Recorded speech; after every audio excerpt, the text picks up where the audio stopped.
I thought my parents gave me all their love. They decorated a princess room for me, overflowing with countless Barbies. They even splurged on renovating the bathroom just to put in a big bathtub for me, all because I loved my baths. They always told my little brother, Leo, that his job was to protect me for his entire life. But that all changed after I gave him a bubble bath, and he accidentally choked on a bit of water. My mom went ballistic. Her fingers dug into my neck, her voice a furious hiss. We thought if we were good to you, you'd learn to love your brother. We never imagined you were such an ungrateful little monster trying to drown him. I shook my head frantically, but she just dragged me over to the front-loading washing machine and shoved me inside. You love baths so much, right? Fine. You can wash to your heart's content. My parents rushed out the door with Leo, but in their panic, one of them must have bumped the start button. Water began to pour in, but I couldn't climb out. Tangled with the laundry, I forced my eyes open and saw them rushing back in. I don't want a bath anymore. Mom, Dad, can you please not be angry anymore? The washing machine began to hum, a low, menacing rumble. I pounded on the thick glass door, my small fists making dull thuds. Daddy, Mommy, it's on! Let me out! Water streamed in from the pipes, cold and fast. I curled into a ball, but it rose quickly, already reaching my chest. I sputtered, swallowing a mouthful. On the other side of the glass, my parents were pacing, cradling my coughing little brother. Mommy, Daddy, I choked too! I tried to shout, my voice a muffled plea. If only one of them would just turn around. One glance was all it would take to save me. I threw all my weight against the door, but it wouldn't budge. I remembered them talking about it once, how they'd bought this specific model with a child lock, just in case I got big enough to be mischievous and climb inside. Once it was locked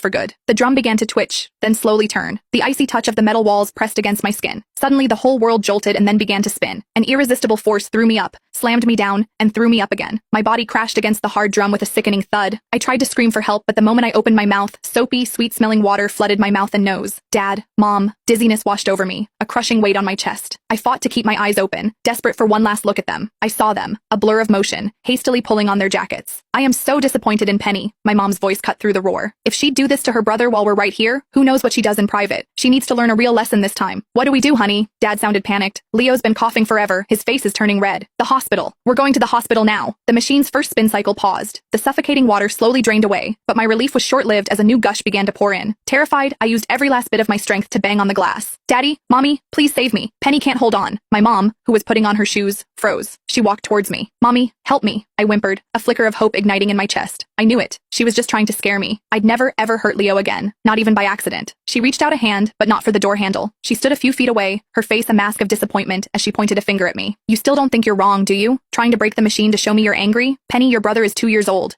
The first word he learned was sis, and this is how you treat him? You can stay in there and think about what you've done. We've spoiled you rotten, and that's how you became so entitled. I cried and shook my head, feeling the water rising up my back again. My head was still spinning from the first cycle. I weakly slapped the glass to get her attention, but it only fueled her rage. She kicked the machine, the metal frame vibrating from the impact. You dare talk back to me? No, Mommy. The water will fill the whole thing. I can't survive that. I started praying for the water to rise faster, so she'd see the danger and let me out. A soft beep echoed, and I braced myself, pushing against the walls with my arms and legs. Just hold on. As soon as she opens the door, I'll be safe. But then, the drum began to turn again, and my dad walked over, holding Leo. Honey, stop wasting time being angry with Penny. We need to get to the hospital. No. I watched in horror as my mom turned her back on me and walked away. The front door slammed shut. The next second, the machine roared to life. The world spun, tossing me back and forth, a discarded rag in a violent storm. When I opened my eyes again, I was floating in midair. I thought I'd been saved. My first instinct was to go find Mom and Dad, but I didn't want to make them angry again. So I quietly went to my room and curled up amongst my Barbies, drifting off to sleep. I don't know how long I was asleep, but I woke to the sound of the front door opening. Mom and Dad were back, carrying Leo. In Dad's other hand was a huge ride-on electric toy car. Thank God Leo's okay, Dad said with a sigh of relief. Otherwise, Penny would have been in serious trouble. Our little boy went through a lot, Mom said, deliberately raising her voice and glancing towards the laundry room. This toy car is to make up for it. From now on, whoever gets hurt gets a present. The one who does the hurting gets put in timeout. They exchanged a look, then tilted their heads, listening for a sound from the washing machine. After a long moment of silence, they both frowned and sneered. See? Still sulking? Mom scoffed. If she wants to stay in there, let her. It's not like the machine is running.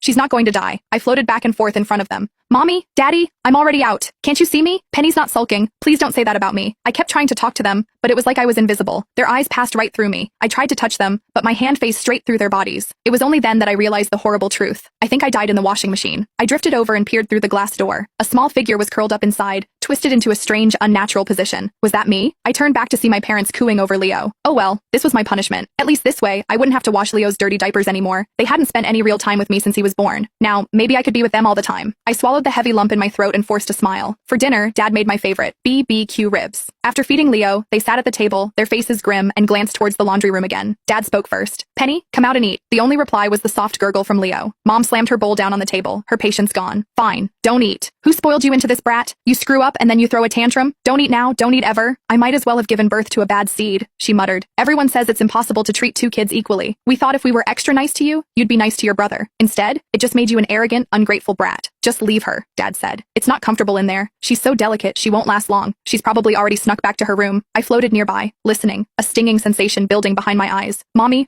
I really didn't mean it. I was just trying to help you give Leo a bath. They ignored me. They ate most of the ribs, and my mom took the leftovers outside to feed a stray dog. I'd get more gratitude from a dog than from her, she said bitterly. I didn't dare follow them anymore. I curled up in my room, a lonely ghost. My parents were laughing as they played with Leo. They read him a picture book, and Mom's voice was so gentle, a gentleness I hadn't heard directed at me in a very long time. I listened until I fell asleep, only to be woken by my mother's shout. Penny, your brother's looking for you again. Get out here and play with him. I stared at my closed bedroom door. But Mommy, I'm dead. I can't help you, even if I want to. If you'd just open the washing machine door, just for a second, you'd see that I'm gone. Penny, have you had enough of this? My patience with you has reached its limit. After a moment of silence in the living room, my bedroom door was thrown open. My mom stormed in, Dad right behind her. They froze when they saw the empty room. Dad looked around, even checking under the bed. Where's Penny? I thought they'd be worried. I thought they'd finally run to the washing machine, but Mom's face just grew colder. She's small, but she's full of tricks. Where else could she be? She must have snuck out and run to Grandma's to tattle on us while we were gone. Who spoiled her into this monster? She wants to play games with me? Fine, let's play. Mom spun around and marched toward my collection of Barbie dolls. She grabbed a pair of scissors and started snipping off their hair, then their heads. She snapped off their arms and legs, throwing the mangled pieces on the floor and stomping on them with her heel. I cried, trying to push her away, but it was useless. Mommy, I'm not throwing a tantrum. I want to be with you, but I can't. I'm trapped in that machine forever. Dad sighed. Forget it. We don't have time for this now. If she's at your mom's place, it gives us a break anyway. I'll go do Leo's laundry. Laundry? I followed him. He grabbed a small pile of clothes and walked toward the washing machine. My non-existent heart started to pound. I was terrified of them seeing the gruesome scene inside, but also desperate for them to find me. Once Dad saw me, Mom would have to believe I wasn't just throwing a fit. I know it was pointless, but I stretched out my little ghostly hands and tried to cover his eyes. But before he could bend down and open the door, Mom called out, "You can't put baby clothes in the washing machine. Wash them by hand." Dejected, I lowered my hands and glanced back at the machine. In the sealed, warm environment, my body, I think it was starting to swell. A faint, unpleasant smell was beginning to seep out. I had been gone for 2 full days. It wasn't until the evening of the second day that Dad finally nudged Mom to call my grandma. "Why don't you call your mom and ask if Penny is behaving over there? Make sure she's okay." Mom reluctantly picked up her phone, grumbling as she dialed. "She's a big girl. What could happen to her?" Honestly, sometimes I look at her and I just get so angry. I'd rather have no daughter than one so thoughtless. It would have been better if she just died. I looked down, picking at my fingers, too sad to speak. "But Mommy, your wish came true." When the call connected, Mom asked bluntly, "Mom, is Penny at your house? Is she giving you any trouble?" On the other end, Grandma's voice boomed. "What did you say?" I thought she was asking in shock, but her next words dashed my hopes. "I couldn't hear you. Speak up." The light in my eyes dimmed again. Just as Mom was about to speak, Leo started crying. The answer that was on the tip of her tongue was lost forever. "Oh, never mind, never mind. I have to go check on the baby." For the next few days, my parents didn't mention me again. Dad went to work every day like clockwork, but Leo suddenly started refusing his bottle and spitting up his food. Worried sick, Mom took him to several hospitals, but nothing worked. Then, she heard from a friend, Aunt Jenna, about a renowned traditional doctor. She called Aunt Jenna, her voice dripping with false sweetness. "Oh, Jenna, hi, your son Kyle hasn't come over to play with my Penny in ages. I'll send Penny over in a few days to keep him company." A chill ran down my spine. I had played with Aunt Jenna's son before. He was a bully. He once hit me over the head with a chair. Another time, he made me watch as he strangled a newborn kitten. The nightmares haunted me for a month. My parents had strictly forbidden me from ever seeing Kyle again. Mom said he was trouble, that he'd even gouged another kid's eye once. Aunt Jenna laughed coldly on the phone. I thought Penny didn't like playing with my son. Mom lowered her voice, sounding almost desperate. "Jenna,